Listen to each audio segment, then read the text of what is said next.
Hi, എല്ലാവർക്കും saints ഡയറിയിലേക്ക് സ്വാഗതം.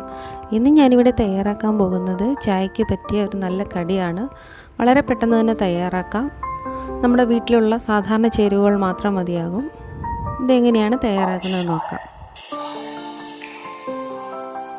ഞാനിവിടെ ഒരു ബൗളിലേക്ക് ഒരു വലിയ സവാള ചെറുതായി അരിഞ്ഞതിനെ ഇട്ട് കൊടുക്കാം. അതിലേക്ക് 2 പച്ചമുളക് ചെറുതായി അരിഞ്ഞത്, ഒരല്പം ഉപ്പ്, ഇതെല്ലാം കൂടി ചേർത്ത് നമുക്ക് കൈകൊണ്ട് നന്നായി ഒന്ന് മിക്സ് ചെയ്തെടുക്കാം.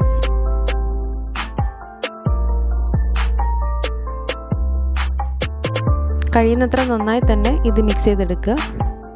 ഇതിനെ ഇനി നമുക്ക് മാറ്റി വയ്ക്കാം. ഇനി ഇതിലേക്ക് ആവശ്യമുള്ളത് ഉരുളക്കിഴങ്ങാണ്. ചെറിയ 3 ഉരുളക്കിഴങ്ങാണ് ഞാനിവിടെ എടുത്തിരിക്കുന്നത്. മീഡിയം സൈസ് ആണെങ്കിൽ 2 എണ്ണം മതിയാകും. അതിനെ നമുക്കൊന്ന് ഗ്രേറ്റ് ചെയ്തെടുക്കാം. എല്ലാം ഞാനിവിടെ ഗ്രേറ്റ് ചെയ്ത് വെച്ചിട്ടുണ്ട്. ഇതിനൊരു പാത്രത്തിലേക്ക് മാറ്റി ഇനി ഇതിൻ്റെ നീര് നമ്മൾ നന്നായിട്ട് പിഴിഞ്ഞ് കളയണം. ഒട്ടും തന്നെ നീരുണ്ടാവാൻ പാടില്ല. കഴിയുന്നത്ര നന്നായിട്ട് തന്നെ നമുക്കിതിൻ്റെ നീരെല്ലാം പിഴിഞ്ഞ് കളയാം. ഇത് തയ്യാറാക്കുന്നതിന് തൊട്ട് മുന്നേ തന്നെ ഉരുളക്കിഴങ്ങ് ഗ്രേറ്റ് ചെയ്യുന്നതാണ് നല്ലത്. അല്ലെന്നുണ്ടെങ്കിൽ ഇതിൻ്റെ നിറം മാറിപ്പോകാൻ സാധ്യതയുണ്ട്. അതുകൊണ്ട് ഉള്ളിയൊക്കെ റെഡിയാക്കിയതിന് ശേഷം നമ്മളിങ്ങനെ ചെയ്തെടുക്കുന്നതാവും ഏറ്റവും നല്ലത്. ഉരുളക്കിഴങ്ങ് തൊലി കളഞ്ഞാൽ അപ്പോൾ തന്നെ വെള്ളത്തിലിട്ട് വെച്ചിരുന്നാൽ നമുക്കതിൻ്റെ നിറം നഷ്ടപ്പെടുന്നതല്ല. ഞാനിവിടെ ഗ്രേറ്റ് ചെയ്തെടുത്ത എല്ലാ ഉരുളക്കിഴങ്ങും നീര് കളഞ്ഞ് എടുത്തിട്ടുണ്ട്. ഇനി ഇതിലേക്ക് നമുക്ക് 2 കറിവേപ്പില ചെറുതായി അരിഞ്ഞത്, അല്പം മല്ലിയില അരിഞ്ഞത്, 1/4 ടീസ്പൂൺ മഞ്ഞൾപ്പൊടി, 1 ടീസ്പൂൺ മുളക് പൊടി, 3/4 ടീസ്പൂൺ ഗരം മസാല, ആവശ്യത്തിനുള്ള ഉപ്പ്, ഇതെല്ലാം കൂടി ചേർത്ത് നമുക്കൊന്ന് മിക്സ് ചെയ്തെടുക്കാം. ഗരം മസാലയ്ക്ക് പകരമായിട്ട് മീറ്റ് മസാലയോ ചിക്കൻ മസാലയോ അങ്ങനെ എന്തെങ്കിലുമൊക്കെ ഉപയോഗിക്കാൻ കഴിയുന്നതാണ്. ഇനി ഇതിലേക്ക് നമ്മൾ 1 ടേബിൾ സ്പൂൺ കടലമാവ് ചേർത്ത് നന്നായി ഒന്ന് മിക്സ് ചെയ്തെടുക്കാം.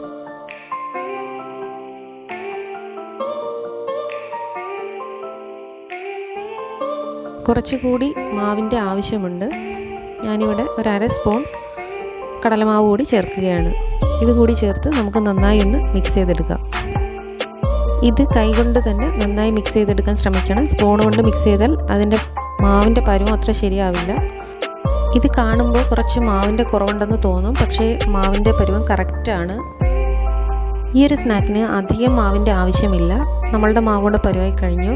കയ്യിൽ വെച്ചൊന്ന് ഉരുട്ടിയതിന് ശേഷം ഒന്നങ്ങ് പ്രസ് ചെയ്ത് കൊടുത്താൽ മതി. ഇതിനെ നമുക്ക് ചൂടായ എണ്ണയിലേക്കിട്ട് ഫ്രൈ ചെയ്തെടുക്കാം.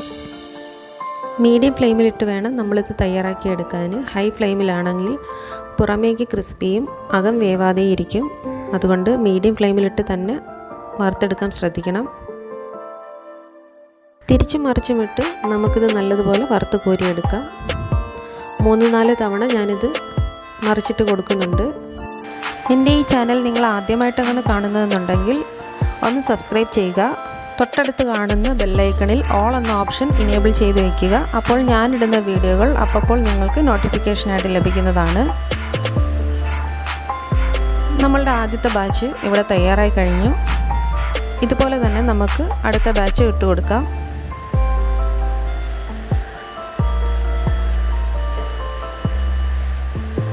തിരിച്ചും മറിച്ചുമിട്ട് നല്ല രീതിയിൽ തന്നെ നമുക്കിതിനെ വേവിച്ചെടുക്കാം.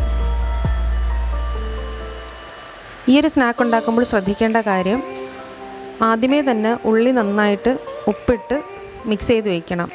എങ്കിൽ മാത്രമേ അതിൻ്റെ നീര് നന്നായിട്ട് ഇറങ്ങി കിട്ടുകയുള്ളൂ. നമ്മൾ ഒട്ടും തന്നെ വെള്ളം ചേർക്കുന്നില്ല. അതിൻ്റെ നീരിൽ തന്നെയാണ് നമ്മൾ കംപ്ലീറ്റ് മാവും എല്ലാം കുഴച്ചെടുക്കുന്നത്. അതുപോലെ തന്നെ മറ്റൊരു കാര്യം, ഉരുളക്കിഴങ്ങ് ഗ്രേറ്റ് ചെയ്തെടുത്തതിന് ശേഷം നന്നായിട്ട് അതിൻ്റെ നീര് പിഴിഞ്ഞ് കളയണം. ആ നീര് നമുക്ക് ആവശ്യമില്ല.